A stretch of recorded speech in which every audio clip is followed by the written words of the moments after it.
as President Trump tries to reopen a key waterway in the Middle East. But a potential deal between Iran and Oman might threaten U.S. access. Steve Harrigan reports live from Tel Aviv. Steve. John, President Trump has said repeatedly that the talks to reopen fully the Strait of Hormuz are progressing and that he is taking a personal active role in those negotiations. We are, however, getting some mixed messages from Iran in the past 24 hours. Some hardliners, especially in the parliament, saying that the U.S. would have to entirely lift the blockade of Iran's naval ports before any deal is made. Now, some analysts say Iran is simply playing for time. There is, I understand, some concern that Iran is trying to play loosey with the football here because their real objective is to drag this out as long as they can into the midterms. But what it really comes down to is the fact that President Trump could inflict tremendous damage on Iran if he decides to. The real sticking point would be granting Iran a greater level of control over the state. So far, the U.S. has rejected any idea of paying taxes on ships that move through the Strait of Hormuz. Current traffic is just at a fraction now of what it used to be. The average this week is about 12 ships a day moving through the Strait of Hormuz. The pre-war level was about 130 ships per day. John, back to you. All right. Steve Harrigan reporting live from the Middle East. Thank you. For more on Iran and the vital Strait of Hormuz, let's bring in Fox News contributor Dan Hoffman, a former CIA station chief in the Middle East. So Iran still seems to have a significant amount of control over the strait. There's not a lot of traffic moving through there, as Steve Harrigan was just telling us. Do you see a situation in which somehow the United States cedes to Iran the ability to control traffic through the strait? I don't see that. I think Iran wants that to be a casualty of the war for the United States.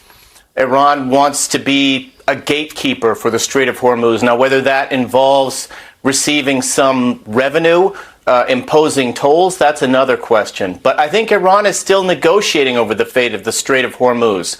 That's why the Secretary of their National Security Council was talking about the United States having to lift the blockade and release Iran's frozen funds, withdraw U.S. military from the region, all of those things that Iran would want. They're very maximalist demands, and I think reflect the fact that the Iranians want to try to gain some leverage in negotiations. They also want to push any discussion or negotiation about their nuclear program to the periphery while we focus on the Strait of Hormuz, which has become the center of gravity in our conflict with Iran. The Wall Street Journal had an interesting headline. It says that, despite the damage, the pounding that Iran has taken, the headline says Iran sees an opening to kick the U.S. out of the Gulf.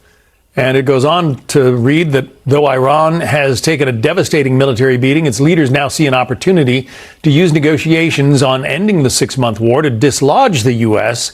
as the dominant power in the Persian Gulf. That would be kind of a Gulliver-like situation, it would seem, doesn't it? I mean, they've been defanged, and yet can they actually manage to push the U.S. out of that area?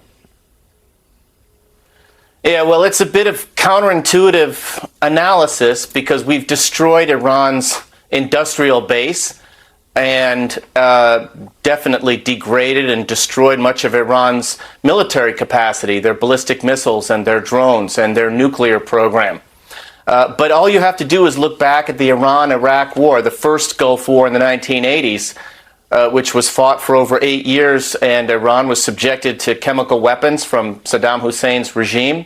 And they kept on fighting because they have an infinite threshold for the pain that they're willing to inflict upon their own citizens. So even though we've inflicted a lot of damage on Iran in this war, the Iranians have only hardened their negotiating stance. And the current war between the United States and Iran has certainly elevated Iran's hardliners, the IRGC, led by General Vahidi, and they are absolutely interested in taking the most hardline maximalist positions for as long as they can.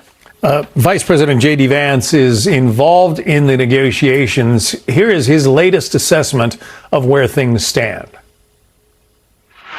What we're really working through now is how you can actually set up a traffic scheme so that the ships that pass can pass through safely. That includes, of course, demining. That also includes a commitment from the Iranians that they're not going to fire at commercial vessels. They're hurting in a big way. They want this thing to be over. The question is whether their system is able to give the things that are necessary for us to be happy, for us to feel like we've gotten what we need out of this particular engagement. That is still to be determined. You mentioned that the nuclear issue has sort of been pushed to the side, and I think you're right. I mean, we haven't talked a lot about, their nuclear program and the possibility of them acquiring a nuclear weapon through all of this. Yeah, I think it's important to remember that we deployed our military assets to the region to induce Iran to negotiate in good faith so that we could get a better deal than the JCPOA, which allowed Iran sunset clauses for their nuclear program and never addressed Iran's ballistic missiles or Iran's support to proxy terrorists. And so we've spilled some blood and treasure in this war against Iran, and the question is, what do we get out of it? Iran, I think, is dead set against allowing us to achieve any sort of victory, and I think that's the open-ended question right now for the Trump administration. What leverage do we have to induce Iran to negotiate in good faith, or do we need to return to some level of kinetic activity? Closer to home, another troublesome government is 90 miles off the coast of Florida, Cuba. Here's what the New York Times wrote about the Cuba situation. The CIA, it says, sets up secret Cuba task force as President Trump pressures Havana. It goes on to read, officers with the Cuba task force at the CIA will in turn scour through the newly available intelligence for inside information about the activities of Cuba's leaders and other members of the political elite. The agency could eventually release that information publicly to try to influence the Cuban leadership and public opinion, reprising a playbook that the CIA has used against other adversaries, including Russia. Is the Cuban government teetering right now, do you think, Dan? I think Cuba is facing unprecedented level of pressure right now. Their economy is in absolute free fall. They've lost their chief benefactor, Venezuela. And so this creation of a CIA task force very much reflects the administration's priorities. If past is prologue from the sort of task forces that I remember when I served at CIA, the first mission is to collect intelligence on what's going on inside Cuba, outline the key power brokers inside Cuba, and then make clandestine contacts with some of them whom you might turn over to U.S. officials for follow-on discussions. Now, whether there's a covert action finding associated with this task force, which would allow CIA to denigrate the Cuban government and create the conditions for a transfer of power, that's another matter, and of course that's secret. But this certainly reflects the fact that it's a high priority for Secretary Rubio and for President Trump. Yeah. All the folks who are clamoring for socialism in this country ought to spend a week or two in Cuba.